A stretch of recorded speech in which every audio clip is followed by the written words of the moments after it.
Assalamualaikum warahmatullahi wabarakatuh. Waalaikumsalam warahmatullahi wabarakatuh. Bismillahirrahmanirrahim. Alhamdulillahi rabbil alamin. Wassalatu wassalamu ala ashrafil anbiya'i wal mursalin. Sayyidina wa maulana Muhammadin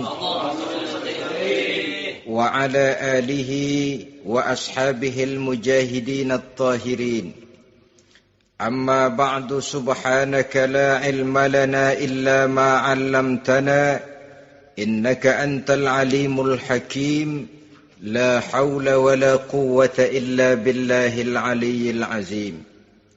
Saudara-saudara kaum muslimin, terutama adik-adik para remaja dan pemuda yang saya cintai. Apabila seseorang akan membangun rumah, tentu saja dia akan mengadakan beberapa pilihan. Sejak dari memilih lokasi di mana rumah itu akan didirikan, sampai kepada menentukan bahan-bahan kualitas yang akan dipakainya, sampai kemudian kepada wujud dan bentuk rumah yang akan ditinggalinya. Demikianlah bahwa untuk membangun sebuah rumah yang hanya untuk menaungi kehidupan di dunia ini, kita mengadakan berbagai macam pilihan. Apalagi kalau kita akan membangun sebuah rumah tangga yang kita harapkan tidak hanya akan menaungi kehidupan di dunia ini, tidak hanya untuk kepentingan kita saja, tetapi juga untuk kepentingan anak cucu kita di belakang hari, termasuk sampai kepada hari akhirat nanti. Oleh karena itu, pada pertemuan kali ini, saya hanya ingin khusus berbicara kepada adik-adik remaja dan para pemuda, bagaimana sebaiknya memilih jodoh menurut ajaran agama Islam. Dalam Al-Quran, Allah subhanahu wa ta'ala menjelaskan, Zuyyina linnasi hubbus syahawati minan nisa. Bahwa manusia, apapun jenisnya, asal dia bernama manusia, dihiasi dengan perasaan cinta kepada perempuan. Jadi sejak dahulunya, secara fitrah, laki-laki senang kepada perempuan, sebagaimana perempuan pun senang kepada laki-laki. Dihiasi rasa cinta ini dalam kehidupan manusia. Dan oleh karena adanya rasa cinta, berkembanglah segala macam persoalan. Sehingga seorang ahli cinta pernah berkata, cinta adalah 5 huruf yang membuat persoalan tidak akan pernah selesai. 5 huruf yang membuat persoalan tidak akan pernah selesai-selesai. Tetapi dalam kehidupan sehari-hari sering kita saksikan bahwa cinta ini bisa mendorong memberikan motivasi yang baik, dan cinta ini pun bisa juga memberikan dorongan yang tidak baik. Oleh karenanya, apabila cinta itu ibarat setetes embun yang jatuh di bumi yang subur, akan tumbuhlah di atasnya aneka ragam bunga-bungaan yang harum semerbak, indah mewangi, sedap dipandang orang, menebarkan rasa aman, damai, sentosa, dan begitu selanjutnya. Tapi jika cinta itu jatuh di hati yang gersang dan tandus, tidak ada yang akan dapat tumbuh di sana selain sirih memanjat batu, kuning daunnya, lemah gagangnya. Maka cinta yang semacam itu tidak akan memberikan dorongan positif kepada seseorang di dalam kehidupannya.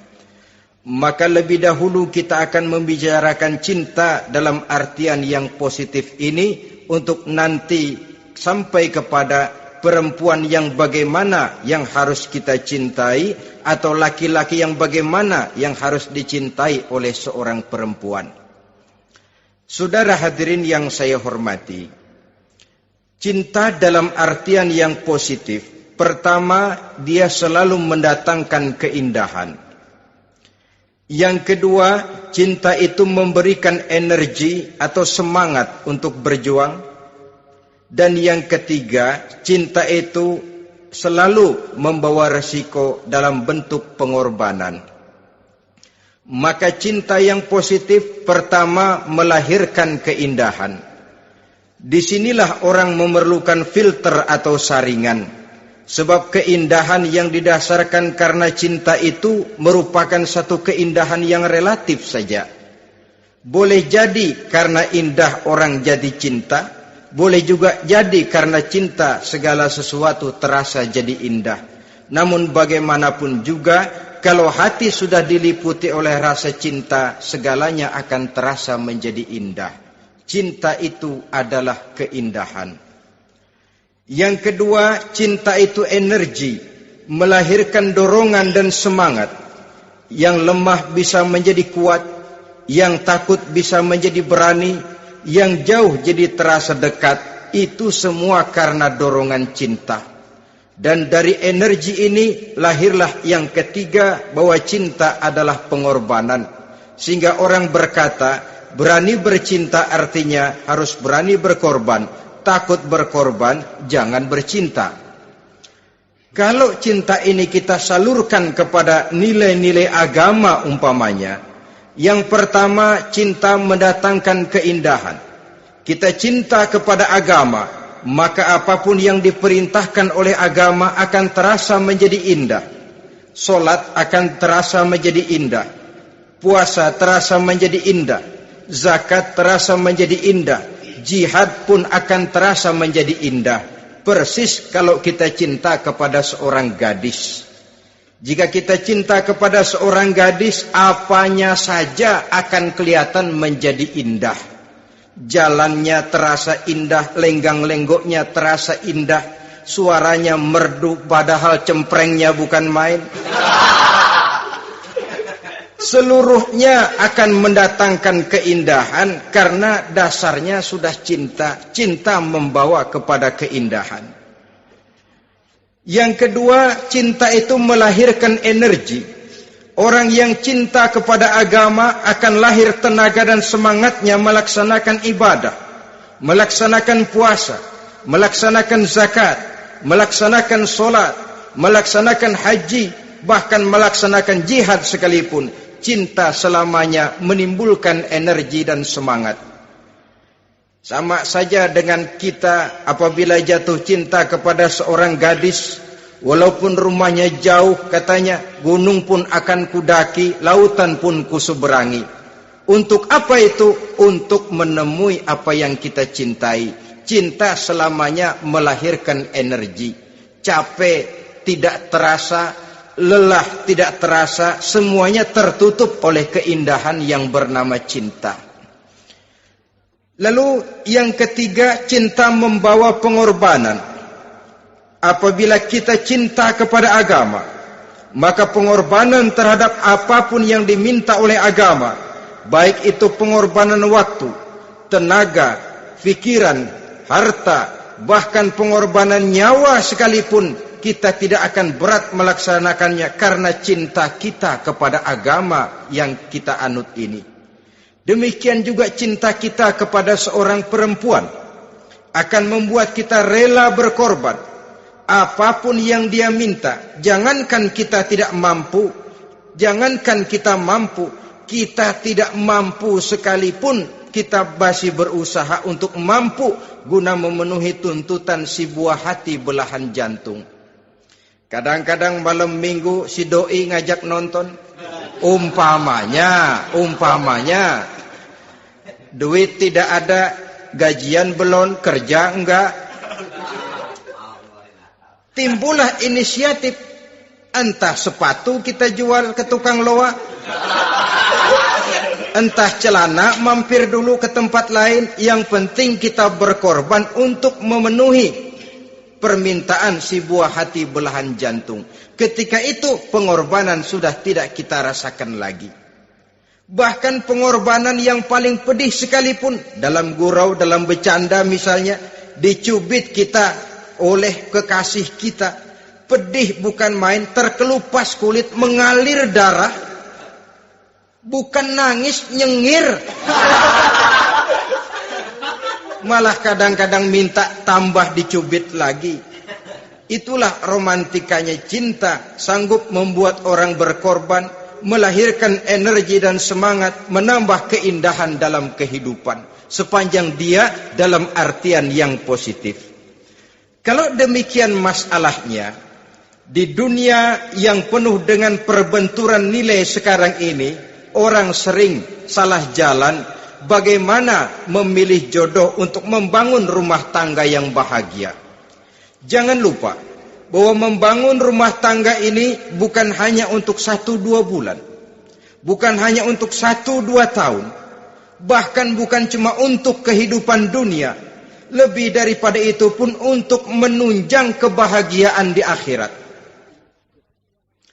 Oleh karenanya, memilih jodoh bukan satu hal yang mudah, bukan satu hal yang bisa dilaksanakan sambil lalu, tetapi memerlukan penelitian, memerlukan pengamatan yang mendalam. Apa petunjuk agama tentang itu? Dengan kata lain, bagaimana seharusnya seseorang memilih jodoh dalam kehidupannya? Ini tentu saja sumbangan moral buat adik-adik remaja dan para pemuda yang lagi kebingungan memilih jodoh, atau barangkali buat bapak-bapak yang kepengen nambah lagi.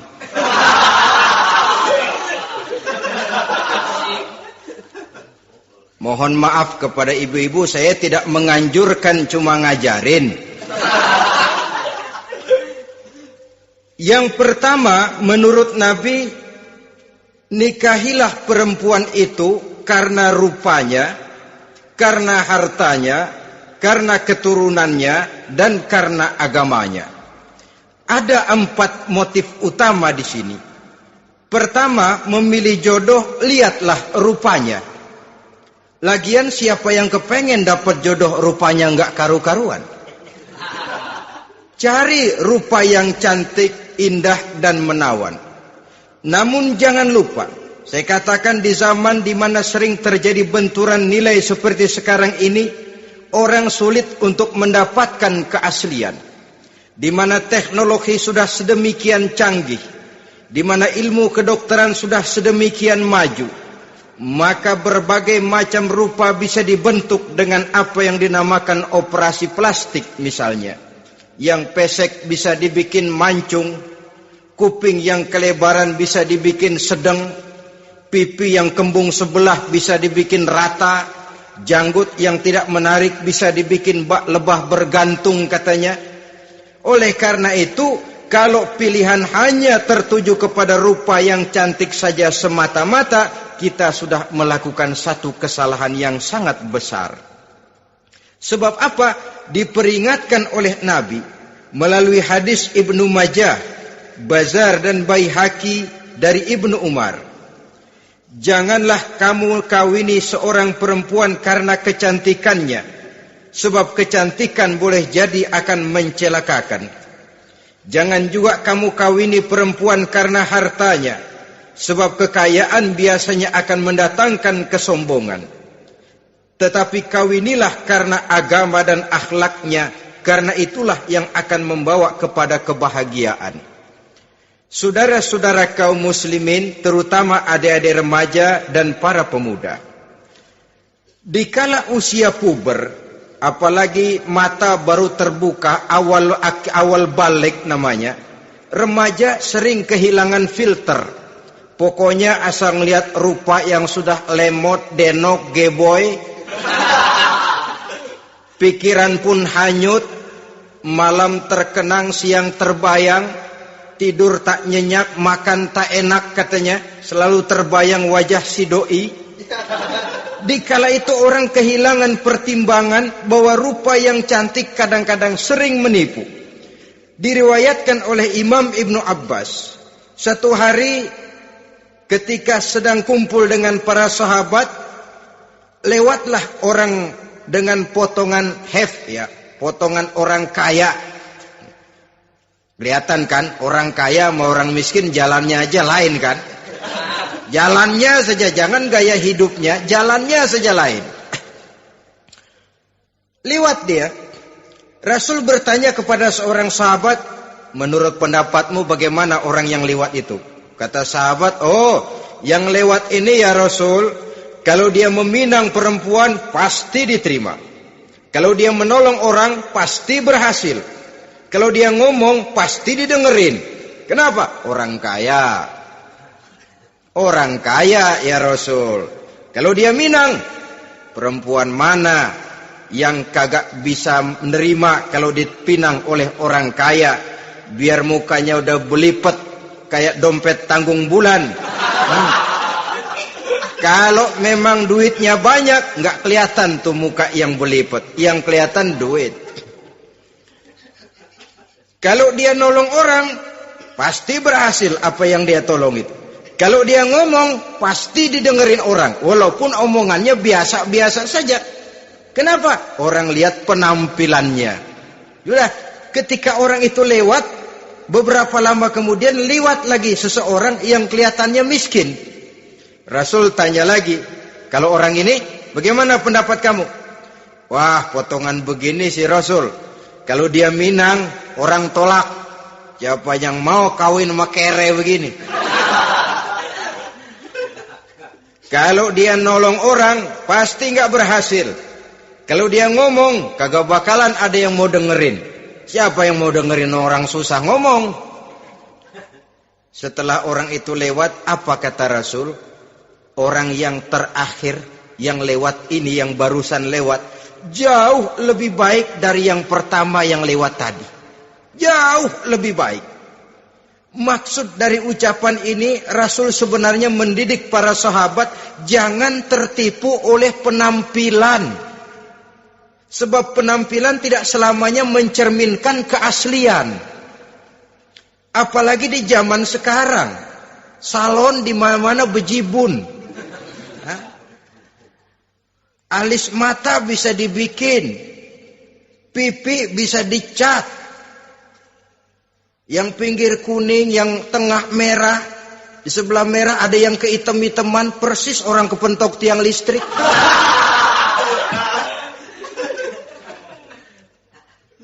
Kecantikan yang artifisial, kecantikan yang bukan alami.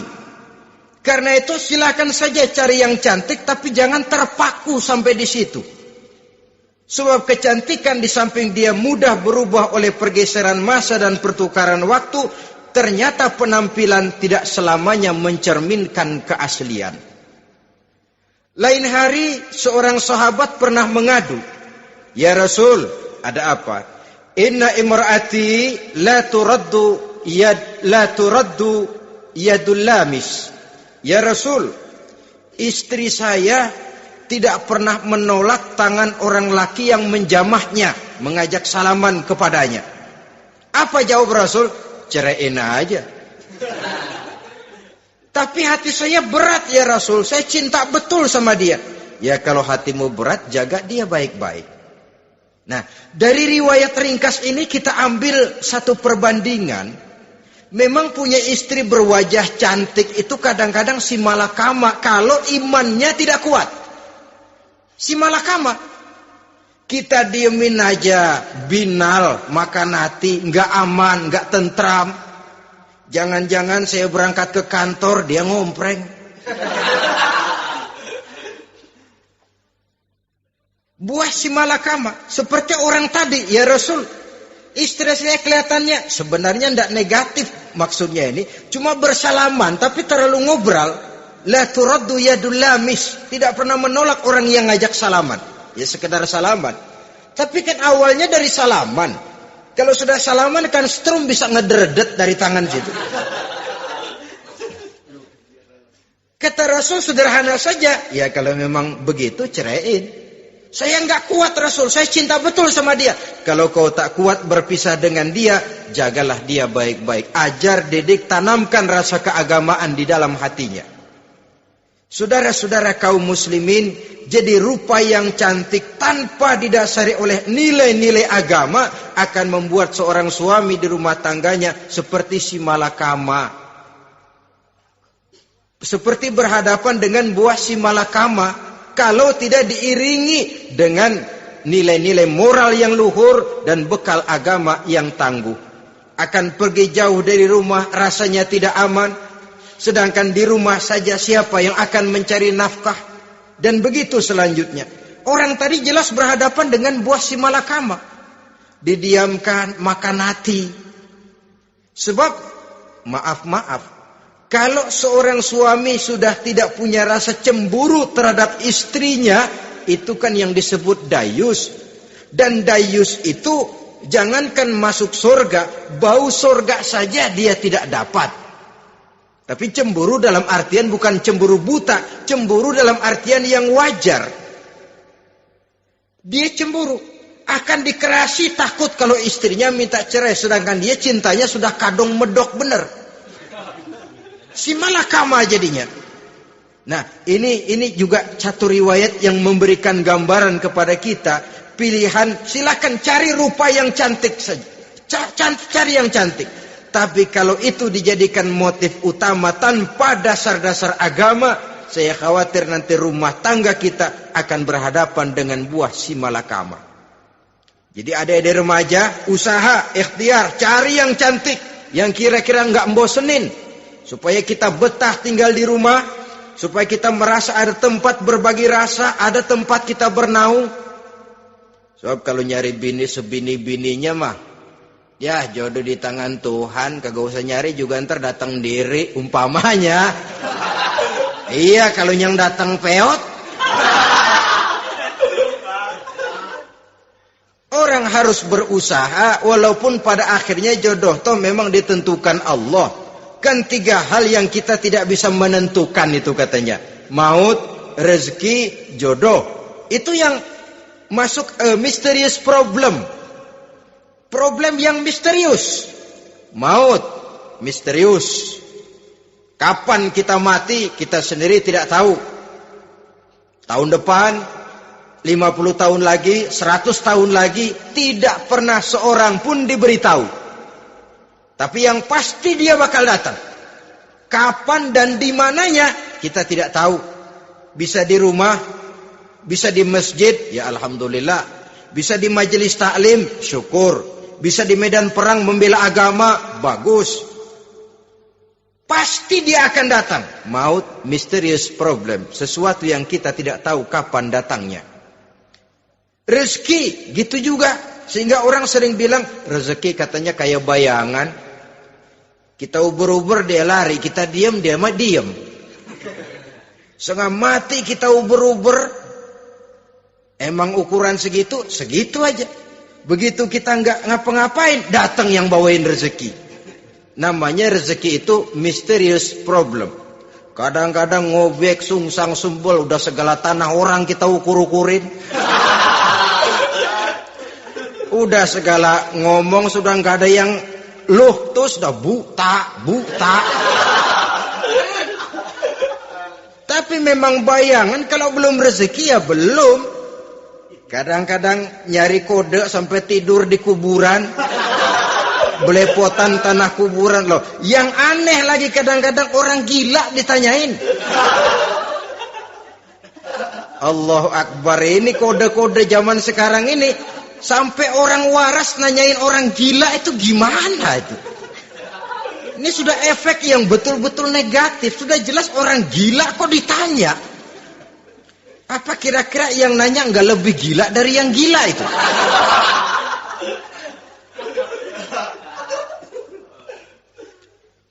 Saudara-saudara kaum muslimin, terutama adik-adik remaja dan para pemuda, jadi silakan saja cari rupa yang cantik, karena dia akan jadi tautan hati, buah hati belahan jantung, tempat kita berbagi rasa, tempat kita pulang dan tinggal di rumah tangga kita.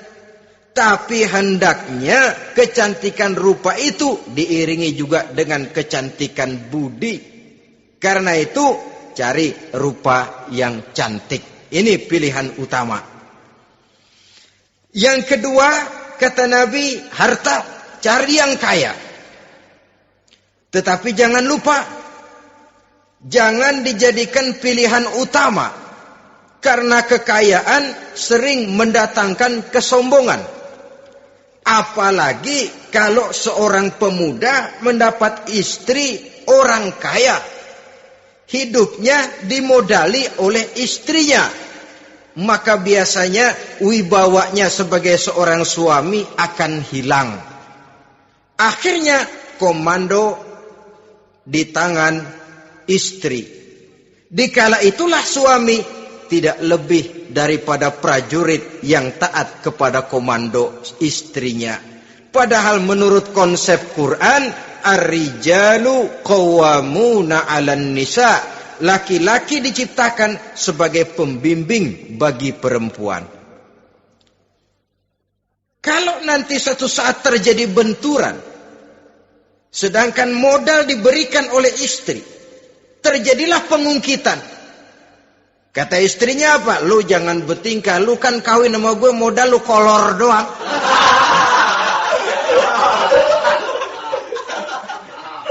Kalau sekarang bertingkah silakan keluar rumah. Bawa seperti engkau datang dulu. Jangan bawa apa-apa. Pergilah seperti engkau datang dulu kemari. Hilanglah wibawa seorang suami. Suami kalau udah digentak sama istri begitu, ngelempuruk kayak ayam sampar. Di mana lagi letak wibawanya? Harta sering mendatangkan kesombongan. Oleh karena itu, walaupun diperintahkan cari yang keturunan orang kaya, tapi maksudnya jangan dompleng. Sebab kepribadian seorang suami akan ditentukan oleh sifatnya sendiri. Keberadaannya ditentukan oleh karya dan perbuatannya sendiri. Itulah yang akan menampilkan kepribadian dia dalam kehidupan di masyarakat ini. Saudara-saudara kaum muslimin, terutama adik-adik remaja dan para pemuda, kan kadang-kadang di zaman sekarang kan kelas-kelas gigolo, playboy ya, nyari tante-tante kesepian, mejeng-mejeng di pinggir-pinggir jalan dengan harapan apa? Ya barterlah, tukar tambah. Nah, supaya dapat rokok, dibelikan pakaian, motor dan sebagainya. Tapi yang jelas hilang harga diri sebagai laki-laki, dan itu yang paling mahal. Kalau seorang laki-laki sudah kehilangan harga diri, apalagi yang bisa dibanggakan dalam kehidupan ini? Apa artinya naik mobil kalau kepala tertunduk ke bawah? Apa artinya jalan di tengah masyarakat kalau kita tidak bisa menengadah dengan satu kebanggaan? Hilangnya harga diri merupakan kehancuran awal dari sebuah pribadi yang untuk jangka panjang kita tidak akan bisa lagi berbuat banyak. Tanpa harta orang memang sulit untuk bahagia. Tapi harta semata-mata bukan merupakan jaminan bahwa orang lantas akan bahagia. Saya barangkali harus berkata, banyak orang miskin yang kaya. Tapi tidak sedikit orang kaya yang miskin. Saya ulangi ini. Banyak orang miskin yang kaya. Tetapi tidak sedikit orang kaya yang miskin. Nah, bagaimana pengertiannya? Orang miskin yang kaya, materinya sederhana, peralatan rumah tangganya sederhana, tapi hatinya kaya. Oleh karena hatinya kaya, jiwanya lapang. Sebaliknya, orang kaya yang miskin, di tengah kelimpahan materi yang berlimpah, segalanya serba ada, hatinya yang miskin. Kelimpahan materi tidak akan sanggup mengobati kemiskinan hatinya. Sehingga di tengah kehidupan yang serba ada, dia masih merasa kurang, maka dia tidak pernah cukup. Di tengah kemilauan dan gemerlapan serta glamornya rumah mewah, dia merasa hidup di tengah gurun pasir yang gersang dan tandus. Karena itu, biarlah miskin harta tapi kaya budi, daripada kaya harta tapi miskin budi. Lebih utama lagi, kaya harta, kaya budi. Itu idealnya. Dasar pilihan ketiga, sesudah rupa dan harta, menurut Nabi, keluarga. Faktor keturunan sangat menentukan. Pepatah mengatakan, buah apel akan jatuh tidak terlalu jauh dari pohonnya. Biasanya kalau bapak kalong, anak kampret. Bapak nyolong, anak nyopet. Itu fotokopi. Saudara-saudara, sungguh pun demikian, faktor keluarga bukan merupakan yang paling dominan. Karena segalanya memang bergantung kepada hidayah dari Allah Subhanahu wa ta'ala. Kalau hidayah datang, bisa saja anak maling bisa jadi kiai. Kalau hidayah datang, bisa saja anak nabi malah ikut bersama orang-orang kafir. Pada akhirnya orang mau besar atau tidak, bukan dengan jalan menyempeng kepada keturunan orang lain, tapi ditentukan oleh kepribadian dirinya sendiri. Tidak bisa kita menjadi besar dengan menyebut kebesaran orang lain. Itu sebabnya dicontohkan oleh Imam Ali pada saat beliau berkata, "Laisal fata may yaqulu kana abi, walakinnal fata may yaquluha anadha." Anak muda yang gentleman adalah anak muda yang berani berkata, "Inilah saya." Bukan anak muda yang membanggakan leluhurnya. Ini kan zaman sekarang ini lagi ngetop-ngetopnya lagu-lagu cengeng katanya dah. Sebenarnya menurut saya bukan cuma lagu cengeng yang jadi masalah. Lagu cengeng cuma satu efek dari sikap yang lebih utama dari itu, yaitu mental cengeng. Kalau mental sudah cengeng, apapun yang kita lakukan akan jadi cengeng. Tidak cuma lagu, kebudayaan yang lahir akan kebudayaan cengeng. Jadi pengusaha cengeng. Jadi pejabat cengeng. Jadi kiai cengeng. Kenapa? Mental cengeng. Di antara mental cengeng itu apa? Mengandalkan fasilitas atasan.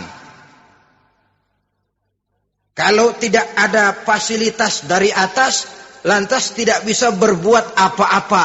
Cengeng. Menjadi besar bukan karena karier pribadi, tapi karena nasib katrolan. Itu pun termasuk mental cengeng. Sedikit gagal, bagaimana sedikit jalan buntu, sedikit deadlock, lu ngapain lu melulu?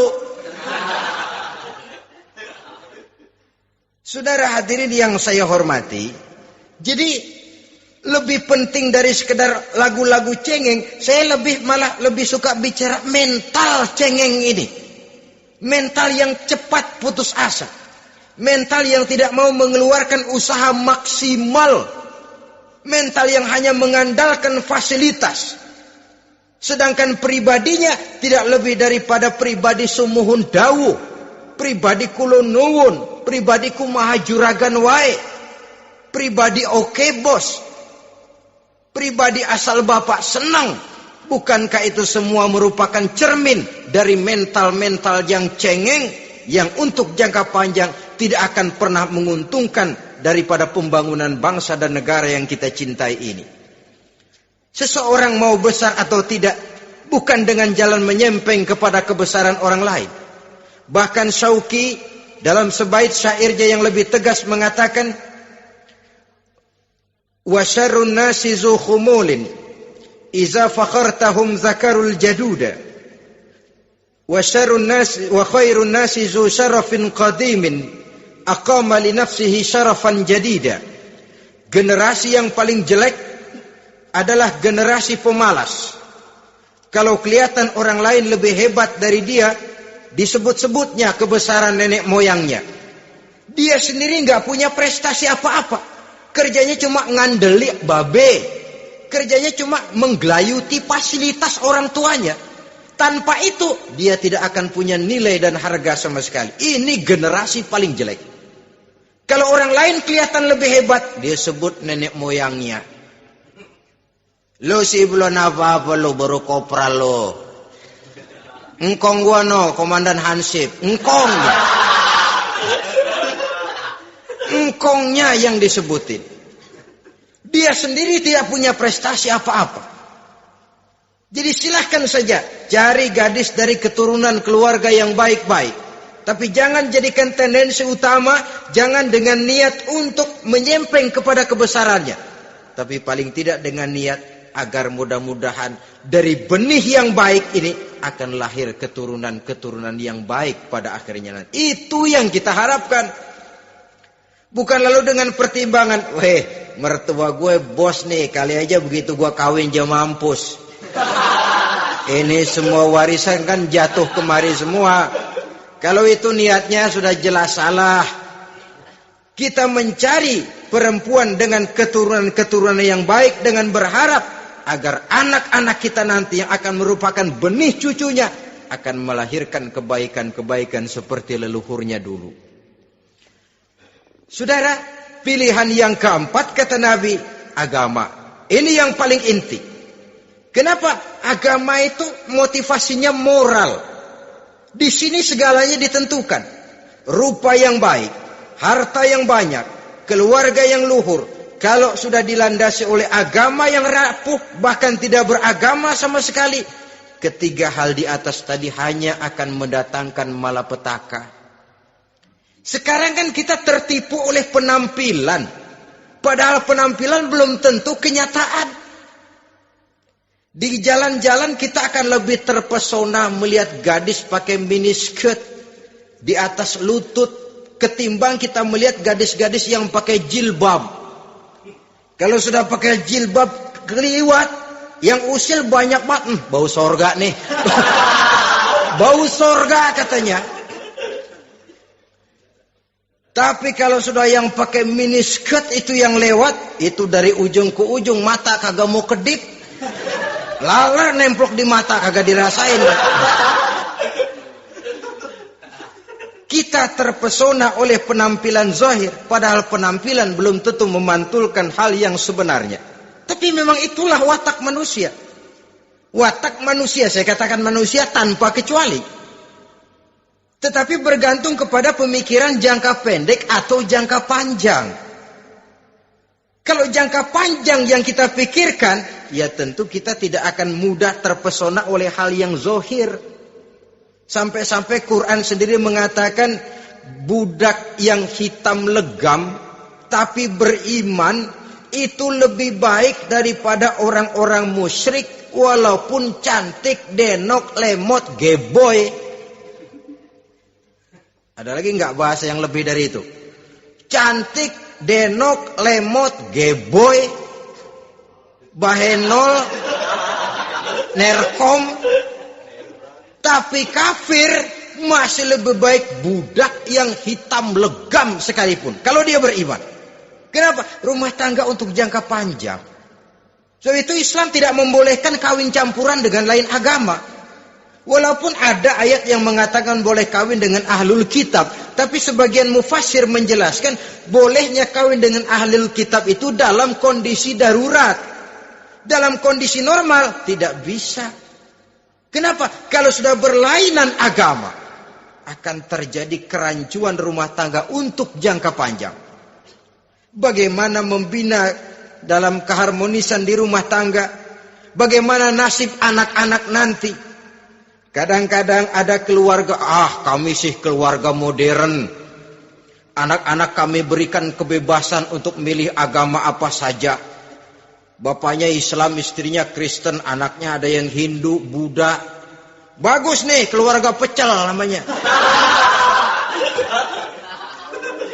Bagaimana keluarga modern bisa seperti itu? Padahal seorang suami bertanggung jawab di hadapan Allah. Dia akan ditanya tentang istrinya. Dia akan dimintakan pertanggungan jawab tentang anak-anaknya. Kalau istri kita berlainan agama, mungkin terjadi pengkaplingan. Pokoknya kalau anak perempuan ikut ibu, anak laki ikut bapak.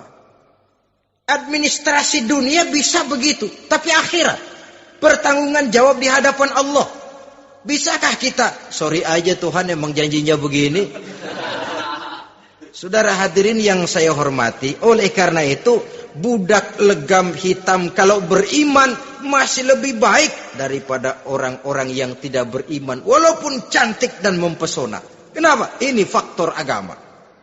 Ya buat 1-2 bulan bisa terwujud rumah tangga yang tentram.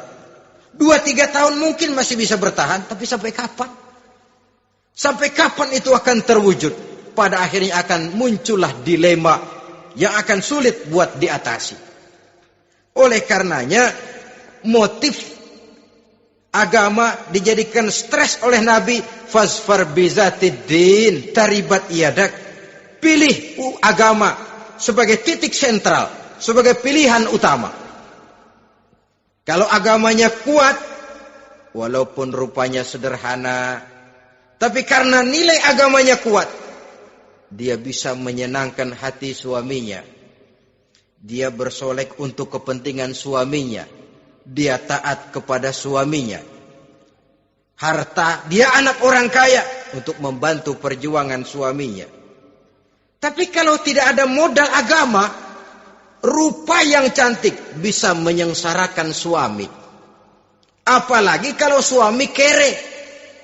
Istrinya sudah cantik, kaya ataupun tidak kaya kadang-kadang. Udah, suaminya suruh ngempuk di rumah, bininya yang kerja. Ya kalau kerja mendingan, kalau dikerjain itu.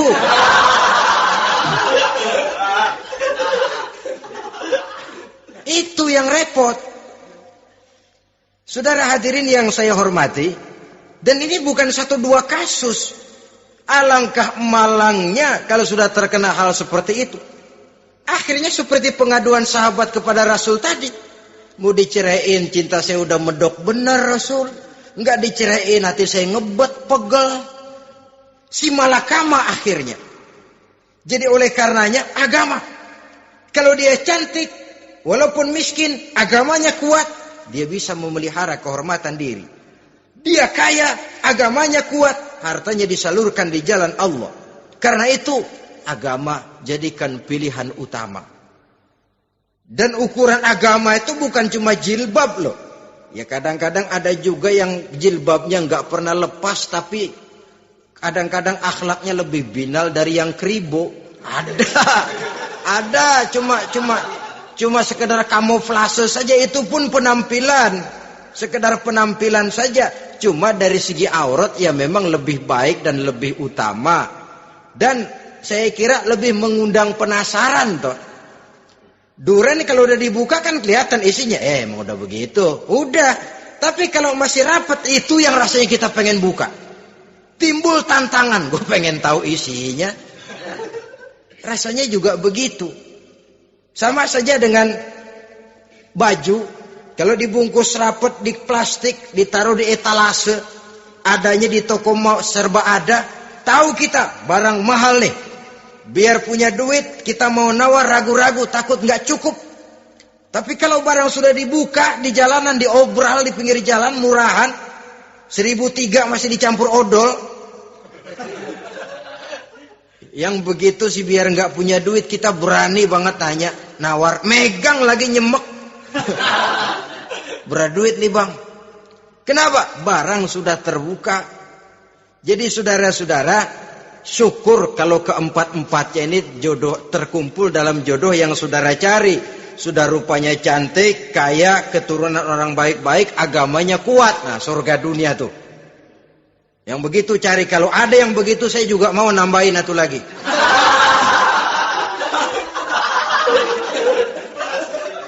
Tapi yang kumpul keempat-empatnya ini terus terang saja langka. Makhluk langka ini. Kadang-kadang cantik, kaya, keluarganya hebat, agamanya nol, akhlaknya kayak setan. Tapi yang paling celaka kalau empat-empatnya kagak ada. Rupanya jelek, melarat, bapaknya biang maling, kagak beragama lagi. Apanya yang mau dipilih? Mampus saja mendingan. Sudah nggak ada pilihan sama sekali tuh. Sudah nggak ada pilihan sama sekali. Saudara hadirin yang saya hormati, terutama adik-adik remaja. Nah, lalu apa motivasi agama dalam pembinaan ini apa? Agama ini kan memberikan contoh bahwa perempuan yang baik itu, yang kita ingin jadikan dia sebagai ideal dalam pencarian jodoh, tandanya 3. Iza ra'aitaha saratka, kata Nabi. Kalau dipandang, dia bisa menggembirakan kamu. Kan ini yang penting buat seorang suami. Kalau saudara nanti jadi suami, punya istri yang jadi partner setia mendampingi suaminya. Kalau dilihat nggak membosenin, Kenapa? Dia berdandan untuk nyenangin hati suaminya. Enggak bosenin. Kan kadang-kadang ada bini kalau kita pulang demok aja fotonya.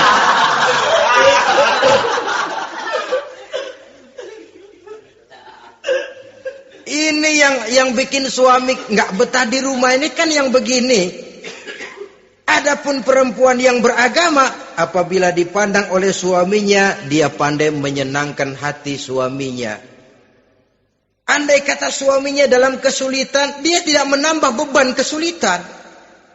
Paling tidak dia bisa memberikan satu bantuan moral. Bantuan moral untuk mengurangi beban kesulitan daripada suaminya. Suami pulang dagang rugi, kata istrinya, romantika bang. Sekali-sekali lah, masa selamanya dagang mau untung. Besok siapa tahu untung lebih besar. Kan meringankan tuh. Kadang-kadang enggak, suami pulang dagang dari pasar panas, rugi. Sampai rumah bini pidato. Pletar-pletor. Lu dagang rugi, emang lu laki goblok.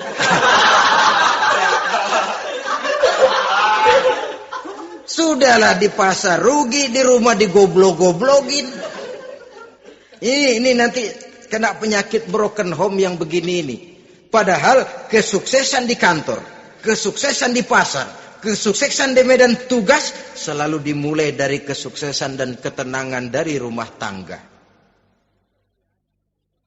Dia berhias untuk kepentingan suaminya, tidak terlalu berlebihan, dan suaminya pun pandai menghargai istrinya dengan kata-kata yang menimbulkan gairah dan semangat.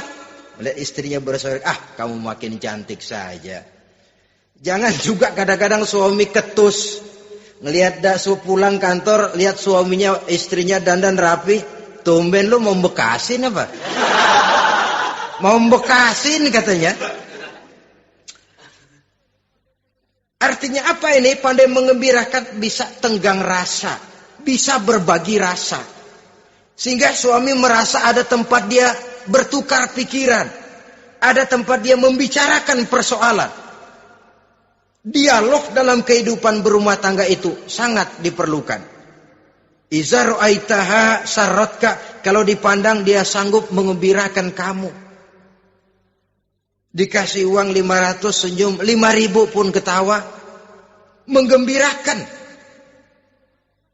Dia bisa taruh kata hatinya kesel, tapi mulutnya senyum. Nah ini yang sulit ini. Senyum tapi kesel, kesel tapi senyum. Kadang-kadang istri itu kan kalau sudah kesel, suami pulang nggak bisa dia menyembunyikan kekesalannya. Dari jauh suami sudah lihat ini yang nyambut, ini bemo ini. Udah monyong serem. Saudara hadirin yang saya hormati, yang kedua, bila diperintah dia taat. Ini pengaruh agama. Sehingga Nabi mengatakan, "Lau amartu li ahadin ayyasjuda ila ghairiha, la amartul mar'ata litasjuda ila zawjiha, likibari haqqihi 'alaiha." Andai kata saja boleh aku memerintahkan manusia untuk sujud kepada sesama manusia, pastilah aku perintahkan perempuan untuk sujud kepada suaminya. Kenapa? Karena besar hak suaminya kepada dirinya. Untung sujud kepada manusia tidak boleh. Andai kata boleh, perempuan disuruh sujud sama suaminya.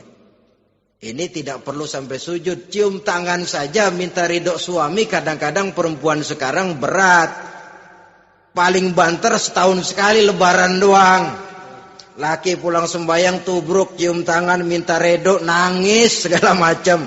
3 hari habis lebaran, beras habis, monyong aja lagi.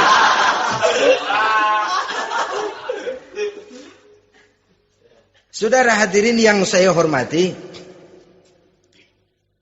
yang ketiga, akibat pengaruh agama, dia sanggup memelihara kehormatan diri dan sanggup menjaga harta suaminya.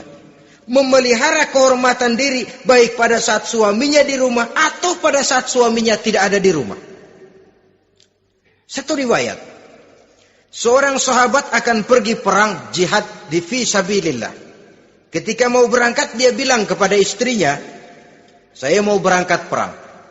Kalau saya belum pulang kamu jangan keluar rumah. Baik bang. Pergi istrinya, pergi suaminya jihad. 1 minggu, 2 minggu berlalu, belum juga pulang. Satu hari datang utusan dari rumah orang tua si istri ini. Assalamualaikum bu. Waalaikumsalam. Ada apa? Ada berita kurang enak bu. Orang tua ibu sakit parah. Mohon tolong ditengokin. Apa kata si istri? Maaf saja, suami saya belum pulang dari medan perang. Saya belum dapat izin keluar rumah kalau dia belum pulang. Tolong sampaikan maaf saya kepada orang tuanya. Pulanglah utusan tadi. Besok balik lagi. Bu, ada apa? Udah Senin Kemis.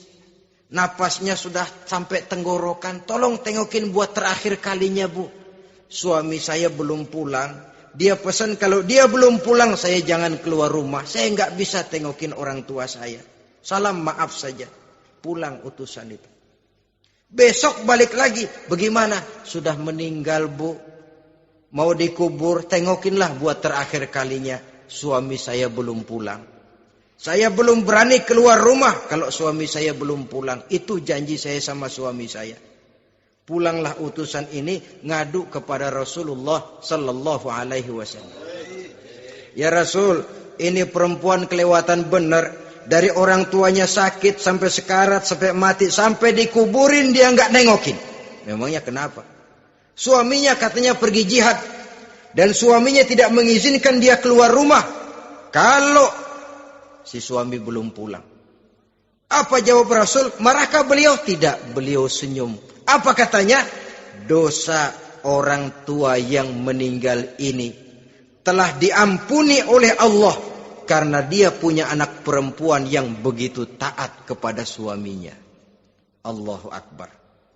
Dosa orang tua yang sudah meninggal itu diampuni oleh Allah karena dia punya anak perempuan yang begitu taat kepada suaminya. Ketaatannya kepada suaminya menyebabkan dosa orang tuanya diampuni oleh Allah Subhanahu wa taala. Suami pergi jihad, orang tua sakit keras, tidak berani dia keluar rumah. Itu tandanya bisa menjaga kehormatan diri. Kalaupun satu saat suaminya manggil, bu, tolong ambilin uang di dompet. Dompetnya dibawa, bang, ambil saja sendirilah, nanti salah ambil lagi saya. Kadang-kadang enggak, suaminya pergi mandi, dompet berantakan. Saudara hadirin yang saya hormati, ini motivasi agama. Jadi kecantikan zahir yang diimbangi dengan kecantikan batin oleh karena pengaruh agama tadi. Kalau sudah kemari, orang tidak perlu mikir-mikir operasi plastik, bikin yang pesek jadi mancung supaya orang tertarik, bikin belakang yang kurus jadi menarik. Tidak. Orang tidak perlu lagi pakai susuk-susukan, dipasang di bibir supaya kalau senyum orang gempor, supaya kalau ngomong orang percaya, dipakai di kuping supaya macam-macam. Tidak perlu lagi pakai jompa-jampe, pelet-peletan supaya kalau diludahin orang ngikut. Enggak perlu lagi. Kenapa? Cinta itu nature, sesuatu yang alamiah, yang tidak bisa dipaksakan. Dia kudrati, karunia dari Allah. Tidak bisa cinta dipaksakan. Kalaupun bisa, dengan ilmu pelet, oh saudara bisa membuat orang jatuh cinta, ya 2-3 hari, 4-50 hari. Kesananya apa yang akan terjadi? Kelanggengan tidak akan pernah terwujudkan. Kenapa? Keterpaksaan yang akan timbul. Dalam kondisi semacam itu, rumah tangga tidak akan mengalami ketenangan dan ketentraman. Jadi biarkan cinta berjalan secara alamiah, karena dia memang alamiah.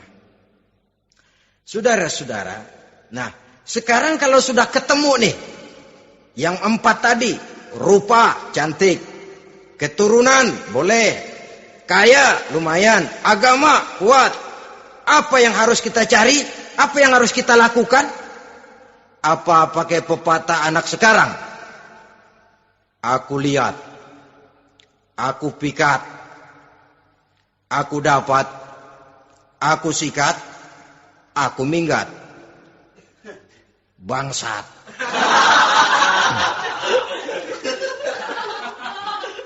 Itu kan ada moto cinta kilat begitu tuh. Cinta kilat katanya. Aku lihat, aku pikat, aku dapat, aku sikat, aku minggat. Bangsat. Atau kita harus hanyut dalam arus free love, free sex, summon living, eksperimen dulu? Tidak. Islam mengajurkan kalau memang seret, ini rasanya ini nih, mantap gue nih. Apa yang diajarkan oleh Islam selanjutnya? Meminang, saudara-saudara. Meminang adalah langkah awal untuk mengikat tali pernikahan. Diizinkan meminang, dan di dalam meminang pun diizinkan untuk melihat. Cuma kalau boleh, ya syaratnya itu waktu melihat itu jangan sampai ketahuan si perempuan yang akan kita pinang itu. Untuk apa kita meminang? Pertama untuk yakin bahwa perempuan yang kita inginkan ini sudah kumpul syaratnya itu, tidak ada cacatnya. Yang kedua, untuk memperkuat tekad hidup berumah tangga, diperlukan meminang. Adapun adat itu berbeda. Tapi bahwa konsep meminang itu dalam Islam ada, itu jelas. Ya kalau mesti bawa pisang raja, pakai roti buaya, pakai martabak segede ban mobil truk segala macam, itu adat saja, ya. Tapi yang real meminang itu ada dalam Islam. Nah, bagaimana adab meminang? Setelah kita tahu anak ini cantiknya ya, keturunan baik, ya kekayaannya lumayan, agamanya kuat, pinanglah dia. Caranya boleh lihat langsung. Lihat langsung kalau bisa tanpa setahu si perempuan. Dan batas yang boleh dilihat itu muka dan tangan. Itu saja. Jadi jangan gerusak. Minta permisi Pak, saya mau ngelihat anak bapak seutuhnya. Soalnya buat saya ini nanti. Apanya aja dibedolin, jangan. Kira-kira yang boleh itu muka sama tangan. Andai kata kita risih, sebab nanti kalau nggak jadi akan jadi timbul rasa malu dan si perempuan juga kasihan. Boleh mengutus perempuan yang kita percaya. Coba kau ke sana, lihat kondisinya yang sebenarnya bagaimana. Kalau ngelihat dari jauh sih utuh, siapa tahu nanti tangannya kurang sebelah. Coba lihat sana. Saudara-saudara, kemudian boleh juga ditanyakan kepada orang tuanya. Dan dalam hal ini orang tua si gadis tidak boleh menyembunyikan aib atau cacat yang dimiliki oleh anaknya. Dia harus menceritakan apa adanya, sampai pun kekurangan anaknya yang paling kecil sekalipun. Sebab apa? Jangan sampai istilah pepatah beli kucing dalam karung. Kedengeran suaranya doang meong-meong, begitu dibuka tuh kucing gempor sebelah kakinya nggak ada. Kan tentu kita tidak kepengen kecewa di belakang hari. Itulah perlunya meminang sebagai jembatan untuk menuju kepada pernikahan. Nah, dengan demikian, kalau sudah usaha meminang ini dilaksanakan, jangan merasa sudah setengah resmi. Ini yang kadang-kadang jadi penyakit. Malah sesudah meminang harus masing-masing lebih menjaga diri, menjaga kehormatan, menjaga pergaulan. Kenapa? Agar saat memasuki jenjang pernikahan nanti merupakan jenjang yang sangat ditunggu-tunggu. Ada rasa keinginan tahu. Kalau tidak, ya udah biasa, nggak giroh lagi ngadepin perkawinan. Kenapa? Kemarin-kemarin gue udah cobain. Hilang gairah lagi. Sebab itu kalau sudah meminang, jangan merasa sudah setengah halal. Udah minang ini Kadang-kadang orang tua juga konyol. Sudah dipinang, diumbar. Lu bawa kemana keda lu udah pinang? Padahal meminang itu cuma langkah awal. Sedangkan selanjutnya harus lebih berusaha menjaga kehormatan diri sampai pada saat nanti pelaksanaan pernikahan. Nah, saudara-saudara, terutama adik-adik remaja dan para pemuda, walaupun agak sekilas memang karena terbatasnya waktu pada pertemuan ini, mudah-mudahan bisa memberikan gambaran yang sepintas tentang bagaimana sebaiknya kita memilih jodoh di dalam membina rumah tangga yang bahagia. Semoga ada manfaatnya. Terima kasih atas segala perhatian. Mohon maaf atas segala kekurangan. Usikum wa nafsi bitaqwallah. Wassalamualaikum warahmatullahi wabarakatuh.